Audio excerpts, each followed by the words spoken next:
Bueno, ahora vamos a dar una síntesis de todo lo que estuvimos hablando anteriormente en relación a la unidad 1, principalmente estadística descriptiva. Vamos con una breve introducción a la estadística. ¿Qué es la estadística?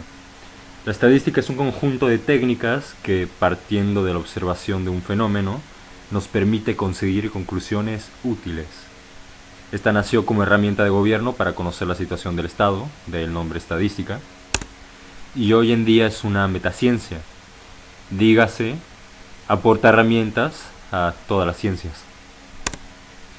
Esta se desarrolló junto a la matemática, en particular aprovechando los avances en probabilidad.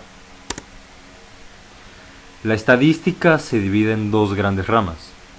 La primera, y la que vamos a estar analizando en toda esta presentación, es la estadística descriptiva, que se encarga de recolectar, clasificar, resumir, hallar regularidades y analizar datos. Y más adelante veremos la estadística inferencial. Esta se encarga de obtener conclusiones a partir de los datos analizados, generando predicciones con cierto grado de confianza. Cabe aclarar que estas ramas no son opuestas, al contrario, se complementan. Ahora sobre probabilidad y estadística. La probabilidad propone modelos matemáticos para modelar la aleatoriedad. Sin ella, la intuición sería errónea.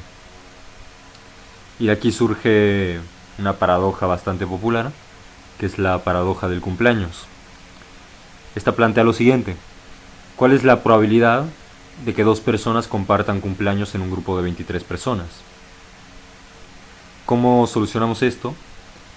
Bueno, es básicamente una productoria que con descarte, en el que calculamos la posibilidad de que todos sean distintos, de que no haya una coincidencia entre dos personas en un grupo, y nos da una probabilidad. Después invertimos el problema y ahora calculamos la probabilidad de que al menos dos sean iguales. De esta manera es mucho más sencillo resolver el problema. Y en conclusión nos damos cuenta de que realmente hay una probabilidad mayor al 50% de que en un conjunto de 23 personas hayan dos personas que coincidan en fecha de cumpleaños. Entonces de aquí sale una forma de verificar que la intuición común sería errónea. Ahora pasamos con unos conceptos fundamentales. ¿Qué es la población? Con N mayúscula. La población es el conjunto de todas las unidades de análisis del objeto de estudio. La muestra, que se denota con N minúscula, es un subconjunto significativo y representativo de la población.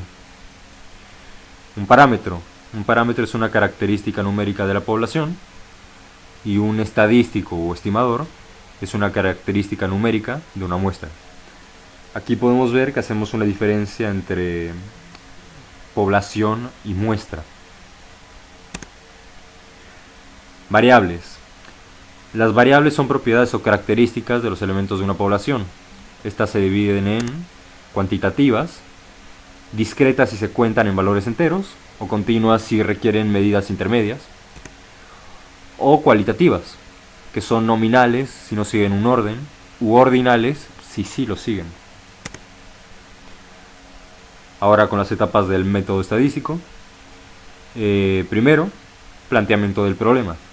¿Qué se estudia? ¿Por qué se estudia? Segunda etapa, fijación de objetivos. ¿Hasta dónde queremos llegar y hasta dónde pensamos presupuestar?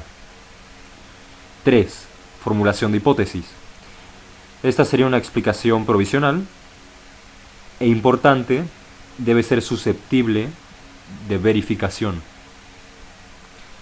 Cuarto, definición de unidades. Acá es donde definimos la unidad de observación y unidad de medida. 5. Determinación de población y muestra. 6. Recolección de datos. 7. Crítica, clasificación y ordenación. Aquí es donde se depuran respuestas falsas o inutilizables. 8.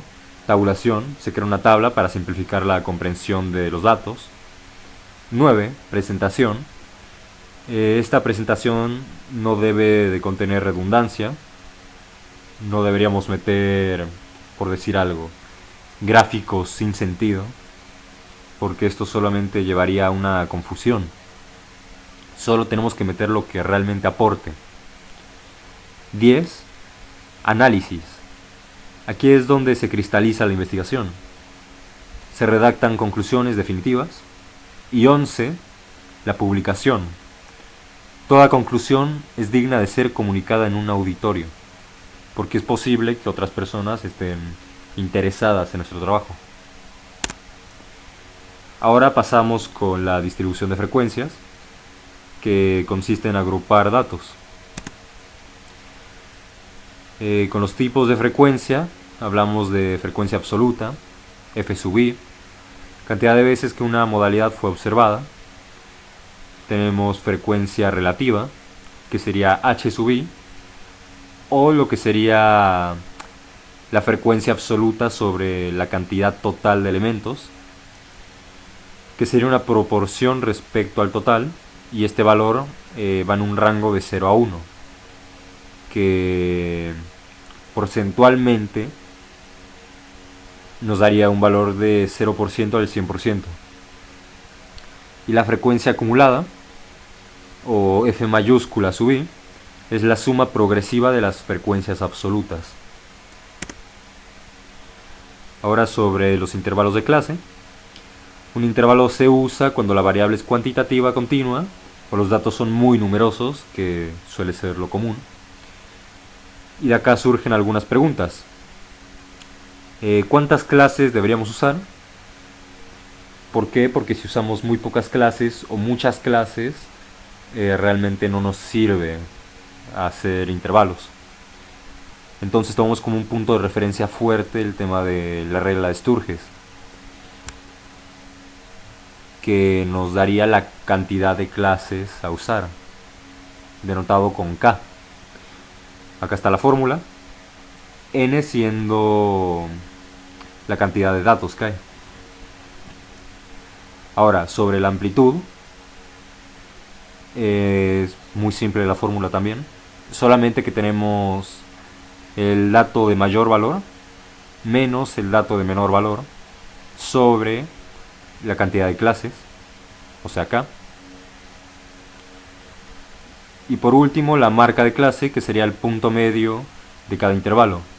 Dígase, si tenemos un intervalo, digamos de 10 a 12, el punto medio sería 11. Es bastante sencillo de entender eso, que sería prácticamente la media del intervalo. Ahora con la representación gráfica. Tenemos histogramas, que sería un gráfico de barras pegadas, o sea, una pegada detrás de otra, que representa la distribución. Las barras están unidas porque los datos son continuos. Un polígono de frecuencias, este une los puntos medios de cada barra, es útil para comparar distribuciones. Y la ojiva, que es similar al polígono de frecuencias, es una representación gráfica de la frecuencia acumulada. Ojo en frecuencia acumulada, porque la diferencia entre el polígono de frecuencias y la ojiva es que la ojiva está ordenada de forma acumulada, o sea que siempre va a ser una recta ascendente. Esta permite identificar percentiles visualmente. Ahora pasamos con las medidas de tendencia central, que serían el punto más relevante de esta unidad. ¿En qué consisten? En resumir datos con un solo valor. Empezamos con la media aritmética. La media más conocida la medida más conocida, perdón, esta usa todos los datos. Y vemos que es una sumatoria de todos los valores dividida sobre la cantidad de elementos o de datos. Y para datos agrupados en intervalos, hacemos una multiplicación de la frecuencia absoluta con el dato. Entonces tendríamos algo relativo, la sumatoria de todos los valores relativos divididos sobre la cantidad total de elementos. Bueno, donde x sub i es la marca de clase. Ventaja: es fundamental en métodos estadísticos avanzados. Desventaja: es muy sensible a valores extremos. ¿Qué queremos decir con esto? Si por ejemplo tenemos un conjunto de 5, 10, 15, 20, 100, el 100 sería un valor atípico y ese 100 nos destroza la media aritmética. Nos va a dar un valor que no va a hacer tanto sentido para lo que queremos, para la información que queremos obtener. Ahora la mediana y moda. La mediana sería el valor central cuando los datos están ordenados. Eso es clave. Los datos deben estar ordenados. Si la cantidad de datos es impar, tomamos el valor del medio, muy simple. Y si n es par, el promedio de los dos valores centrales. Ahora la moda. La moda es el más simple de todos, que sería el valor que aparece con mayor frecuencia. Ahora, esta puede no existir, o también podrían haber varias modas. A esto se le llama distribución bimodal. Puede usarse con variables cualitativas también. Y cierto, la mediana no es afectada por valores extremos, por lo que es mucho más robusta que la media. Ahora una relación entre las tres medidas.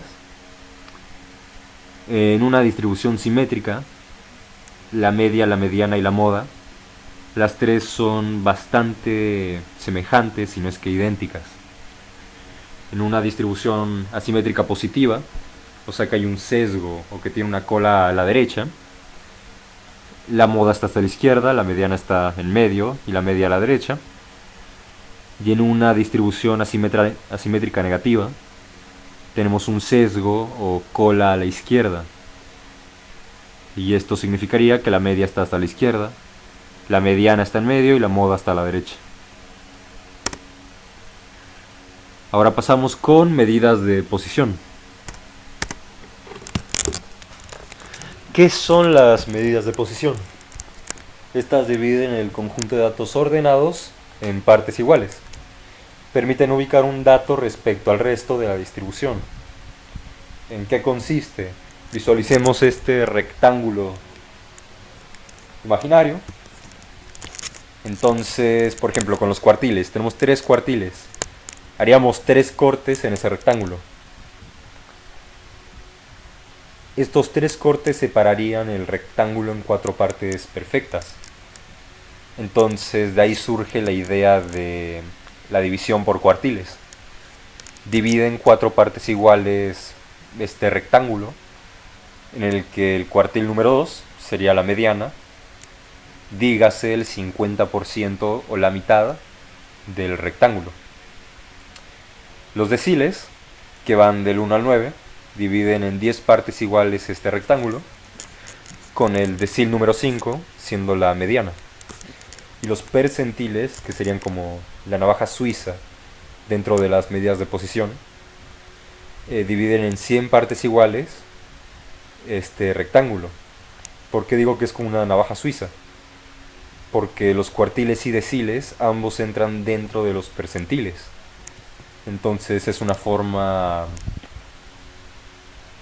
medio simple, ¿sí? Una forma simple de verlo. Y obviamente el percentil número 50 representaría el 50% del rectángulo, la mitad o la mediana.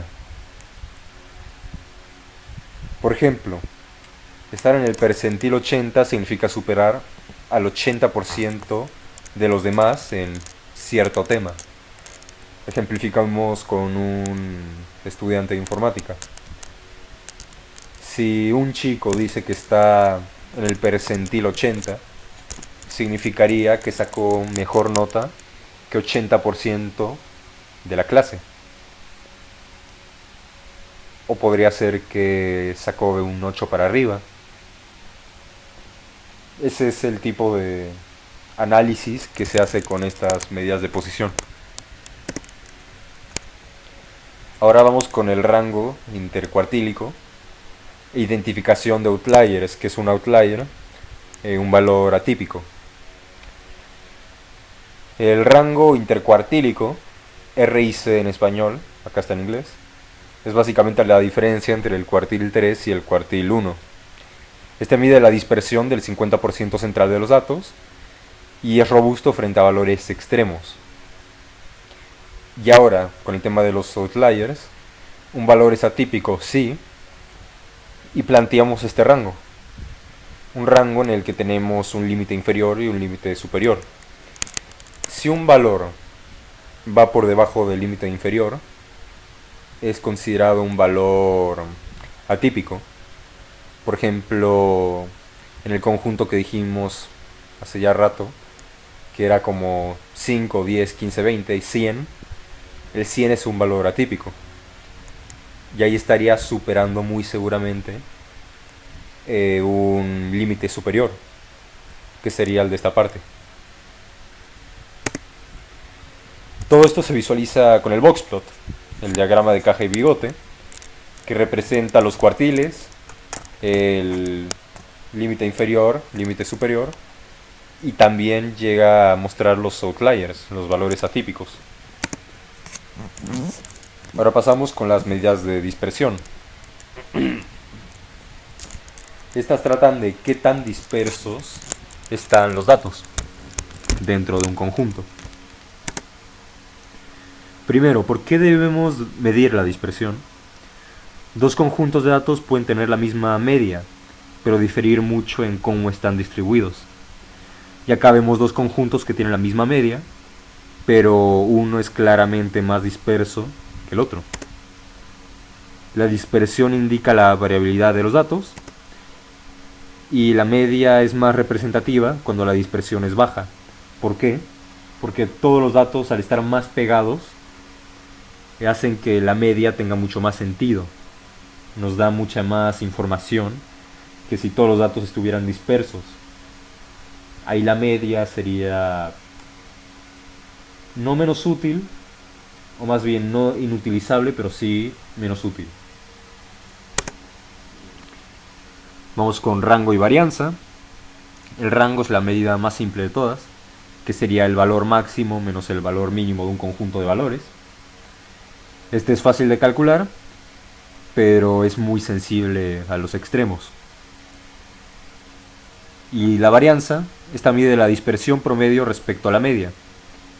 Tenemos dos fórmulas. Ahora, es de interés decir por qué se eleva al cuadrado. Vamos a ver que acá se eleva al cuadrado y acá también. Esto es para hacerlo más sensible a extremos y a su vez para forzar un valor positivo. Hay un debate también de por qué no se usa el valor absoluto en vez de elevar al cuadrado. El tema con el valor absoluto es que entra la posibilidad de que podamos nulificar el valor de la varianza al tener, ¿cómo se dice? O sea, puede llegar a ser que se nulifique el valor o que no sea lo suficientemente sensible a extremos. Ahora con la desviación estándar. La desviación estándar sería la raíz cuadrada de la varianza y estas se expresan las mismas unidades que la variable. Decimos que si la desviación estándar es pequeña, los datos concentrados alrededor de la media, los datos son concentrados alrededor de la media. ¿Qué significa esto? Que hay mucha menos variabilidad en el conjunto de datos, todos están mucho más pegados. Y si tenemos una desviación estándar grande, eso implica una alta variabilidad. o sea que los datos van a estar más dispersos en el conjunto. Y ahora también tenemos una desviación intercuartílica, que se asemeja bastante al rango intercuartílico, solo que dividido sobre 2. Y esto no depende de valores extremos. Ahora hablemos un poco sobre la distribución normal, que la vemos bastante. A esta también se le llama la campana de Gauss o distribución gaussiana. Este es un modelo teórico de distribución simétrica. Sirve como referencia para comparar. Esta es simétrica respecto a la media. Tenemos que la media, la mediana y la moda son bastante similares, si no es que idénticas. Y el área total bajo la curva es igual a 1. En cuanto a cómo se ve la distribución, la media fija el centro y la desviación estándar fija la amplitud.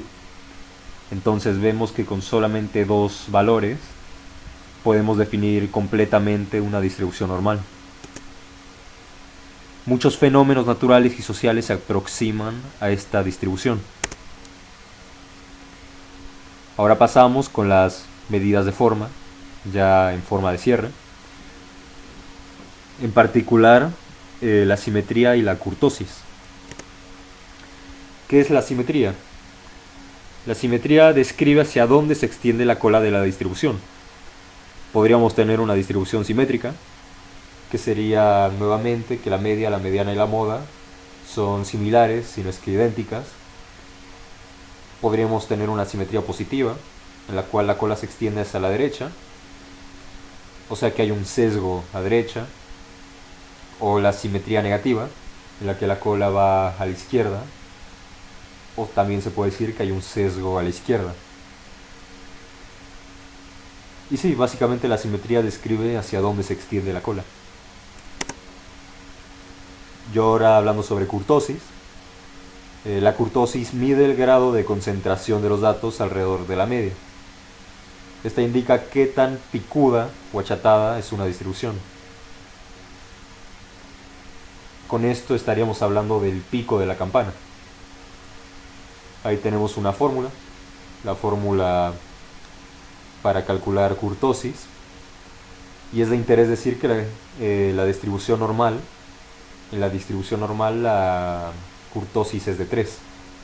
Entonces podemos usar esto como un punto de referencia calculando el exceso de kurtosis, que sería la kurtosis menos 3, porque estamos haciendo una comparación con base a una distribución normal. Si el exceso nos da 0, es que estamos teniendo una distribución mesocúrtica, que sería similar a la normal. O sea que tendría una kurtosis de 3 o muy pegada a 3. Si decimos que hay un exceso mayor a 0, es leptocúrtica, por ende la punta de la campana es más picuda y las colas son más pesadas. Y el exceso menor a 0 significaría una distribución platicúrtica, que sería más como aplanada, más achatada, y las colas son mucho más livianas. Ahora hablemos de la conexión con la distribución normal. Y mencionamos anteriormente que la distribución normal es el modelo de referencia para comparar con otras distribuciones. La distribución normal es una distribución completamente simétrica, por lo que tiene una simetría 0. Y como dijimos anteriormente, la kurtosis es de 3. Cabe aclarar que en estadística descriptiva no buscamos predecir ni validar hipótesis, buscamos comprender y comunicar claramente la información contenida en los datos. Esto ya medio en forma de cierre. Entonces, ¿qué vimos en toda esta presentación? Hablamos un poco sobre los siguientes temas. De estadística descriptiva vimos que es capaz de organizar, resumir y visualizar datos. Sobre las medidas de tendencia central, que nos ayudan a encontrar el corazón o núcleo de nuestros datos. En las medidas de dispersión, entendemos la variabilidad de datos en un conjunto. Y en las medidas de forma podemos describir la distribución de estos datos.